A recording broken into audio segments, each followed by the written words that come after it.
He messed up, he called it Iceland.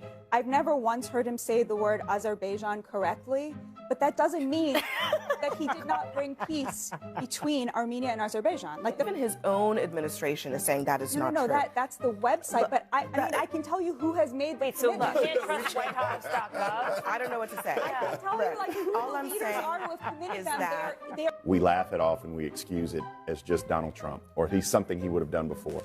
The comparison I look at is that Donald Trump's mental acuity, even before he aged, was mediocre at best. This is a man who is demented, and his narcissism has run amok. And I don't think there's anybody outside the boundaries of the United States who believes for a second that Trump is sane at this stage of the game. And those in the United States are merely in denial or so invested in him they can't accept what they're lying on. Have you ever watched someone defend a politician so hard that they end up becoming the story themselves? Before we dive into the full story, comment where you're watching from, and don't forget to like and subscribe so you don't miss the next one. Because in this clip, things get awkward fast. Batya Ungar-Sargon jumps in to defend Donald Trump throughout the discussion. But instead of shutting down the criticism, the panel keeps pushing back. And at several points, the reactions say more than the arguments themselves. And the bigger question this raises is simple. Are some politicians being judged by the same standard as everyone else, or not? President Trump filled his speech today at the World Economic Forum with his usual laundry list of false claims. You know, rigged elections, stopping 8 wars, and then he peppered in some fictional figures to just straight up strange things. Listen. Domestic steel production is up by 300,000 tons a month. We've secured commitments for a record-breaking $18 trillion, more than $19 billion in fraud that was stolen by Somalian bandits. You know, they're pirates. Windmills all over the place. Destroy your land. Destroy your land. Without us, most of the countries don't even work. Without us, right now you'd all be speaking German and a little Japanese, perhaps. As he speaks in a German-speaking part of Switzerland, but okay. Most notably, though, this was the flub that got a lot of attention. I'm helping NATO, and I've until the last few days when I told them about Iceland, they loved me. They called me daddy, right, last time. They're not there for us on Iceland, that I can tell you. I mean, our stock market took the first dip yesterday because of Iceland. So Iceland's already cost us a lot of money. Iceland. Well, here is Trump's arch nemesis, Gavin Newsom, and his take on it. No other president, he's held to the curve. He's graded on a curve. I mean, it's really some jaw-dropping and remarkable statements that just, fly in the face of facts and evidence and common sense. Tara Palmieri is here with us at the table. Tara, is he graded on a curve? Oh, yeah, that is just like mental sludge. No one that goes to the World Economic Forum speaks like that, just off the cuff, blasting out just complete false stats and just insults everyone. I mean, it's like, this is a very refined crowd. I mean, it is the elites, but they come prepared. They're not just like riffing. I mean, this was just stream of consciousness, insanity. And we're supposed to be taken seriously? TW, how do we explain this? That's Donald Trump. That's the reason he got 77 million votes and was twice elected. So if Joe Biden were to have done that and mistaken Greenland for Iceland, Joe Biden you guys would have been calling 25th Amendment. You guys would have been calling for his impeachment. If he did his Trump impression? If he gave word for word the same speech that Donald Trump gave today, it would be the most backbone he has shown in front of a large international men in white uniforms would have rushed the stage and put him into a straitjacket and put him in a padded room for the rest of the day. I'm not going to go there. Joe Biden's mental acuity and whatever. But for real, TW, honestly. Yeah. The president of the United States, on 4 separate occasions, mixed up Greenland with Iceland. He made up statistics about all sorts of things.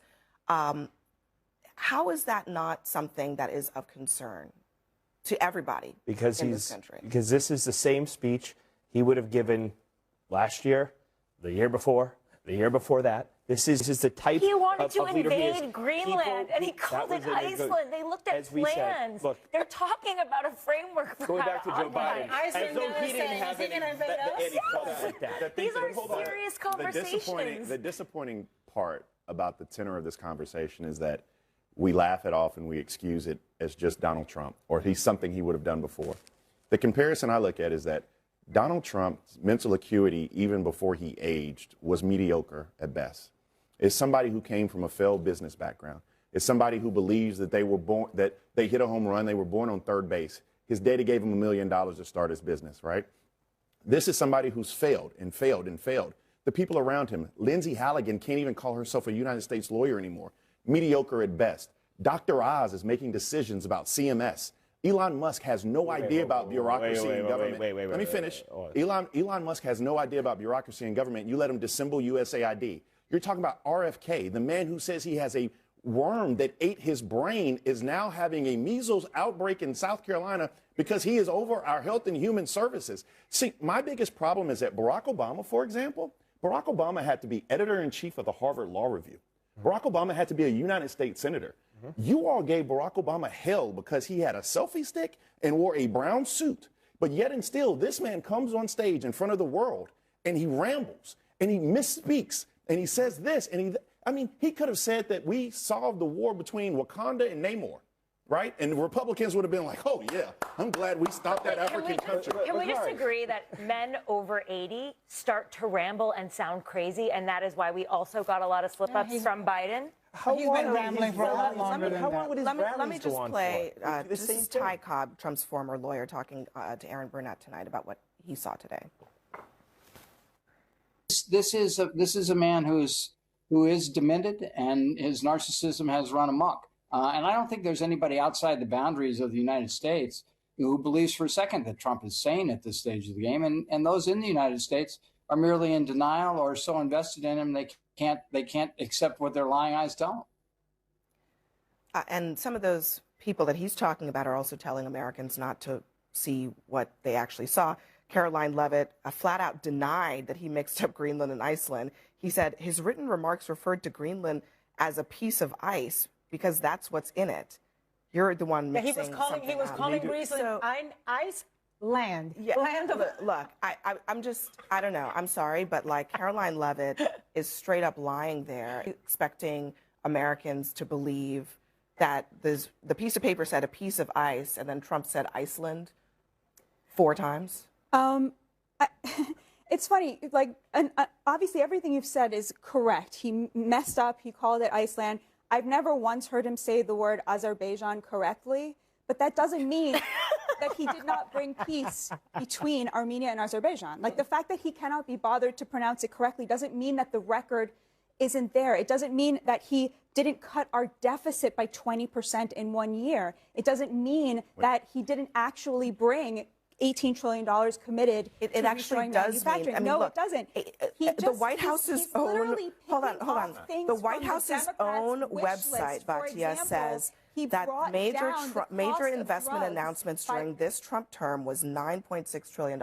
So even his own administration is saying that is not true. No, that's the website. But I mean, I can tell you who has made the commitment. So you can't trust WhiteHouse.gov? I don't know what to say. I can tell you who the leaders are who have committed them. They are built into the actual trade deals, like South Korea, Saudi Arabia, the UAE. I'm literally reciting facts to you of things that he's done, and you're telling me like, I'm trying to recite the actual list of accomplishments. This is not for example, bringing down the cost of drugs. For example, banning banks from owning single-family It's actually not a debate about his accomplishments. It's a debate about whether he can give a speech while actually telling the truth. But that's the question. No, but listen, what Gavin Newsom said was that he gets graded on a curve. And I think there is no discussion that Donald Trump gets away with doing things and saying things that no other normal president or human being would get away with. He's amassed a $1.4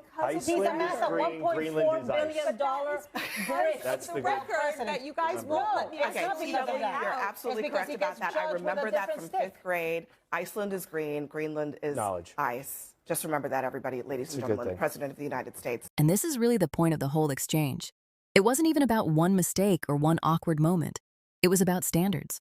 Because if the argument is, ignore the slip-ups and focus on the record, then people are going to ask where that energy was when similar conversations were happening around Joe Biden. That's the inconsistency the panel kept coming back to. Whether you agree or disagree politically, the bigger question is, are all politicians being judged the same way? Because once people start excusing things from one side that they would never accept from the other, that's when trust in political coverage starts breaking down. But that's my take. Let me know what you think in the comments. Was the panel being fair? Or do you think Trump really gets judged differently? If you enjoyed this video, leave a like, subscribe, and I'll catch you in the next one.